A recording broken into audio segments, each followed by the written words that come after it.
This dramatic accident is one of the most troubling tales in the Loch Ness case.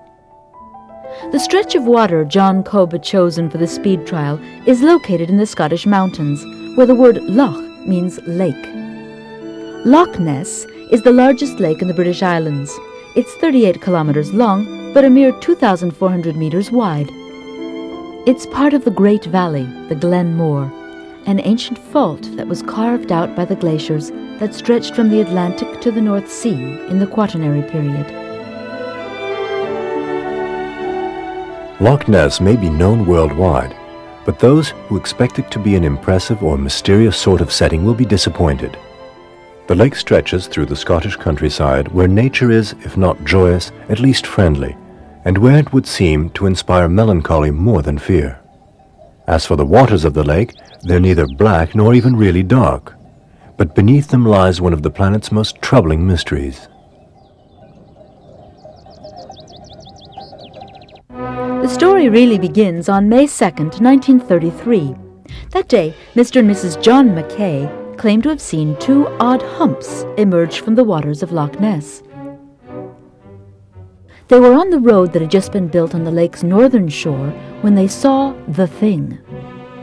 It's not just chance if the first observations coincide with the opening of the A82 motorway. Before the road was built, it was rather difficult to reach the lake shore.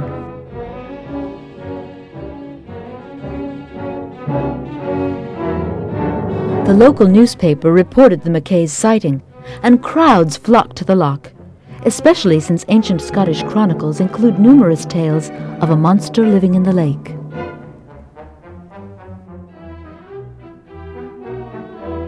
Everybody's on the lookout, and many people claim to have seen it.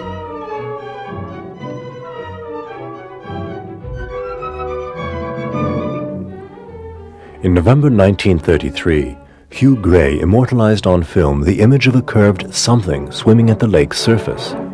It's hard to say if it's a picture of a monster, but the following month, Malcolm Irvin filmed an odd wake for almost a minute. The most famous photo was taken in 1934 by Dr. Wilson, a London surgeon, and indeed we can see that it shows an animal's neck emerging from the water, but there are no landmarks. Nothing proves the photo was taken at Loch Ness. Nonetheless, over the years, sightings continue. Most seem serious and credible. There might indeed be something in the lake. But sometimes certain observations and descriptions are so fantastic that skeptics have a field day. The whiskey made on the shores of Loch Ness is said to be able to make anything at all floating on the lake's surface look like a monster.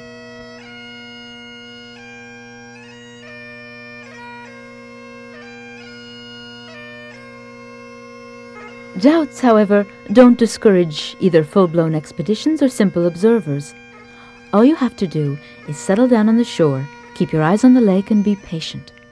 It has been scientifically calculated that you've got to be on the lookout 350 hours to be more or less sure of seeing something.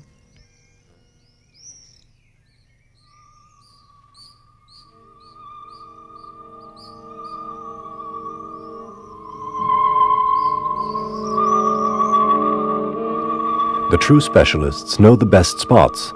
The bay beneath the castle of Urquhart is very popular. Nessie, that's the monster's nickname, has been seen several times from here. In July 1955, Mr. McNabb even photographed an animal moving below these walls.